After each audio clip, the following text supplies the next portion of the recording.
We'll be looking to find the mode and the range from a group frequency table. Again, it's the modal class interval and it's the range of our class intervals. That is where this is different to the other listed types of averages and range sort of questions where you're looking for the mode and the range. So again, when we think of the mode, the things that come to our mind are things like most popular, most often. Because we're looking at a group frequency table, we're actually trying to identify the class interval that has the highest frequency. Yeah? Because it's from a group frequency table, we're looking for the class interval with the highest frequency.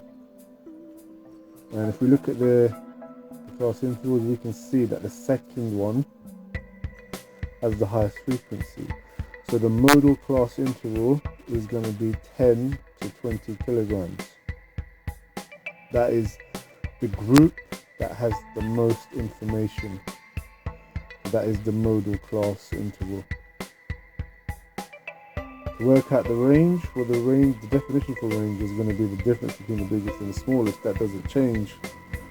The only difference is we have a group frequency table, which means that we are working with the intervals themselves, and we have to be able to identify the smallest interval or the smallest part of the intervals and the biggest part of our intervals.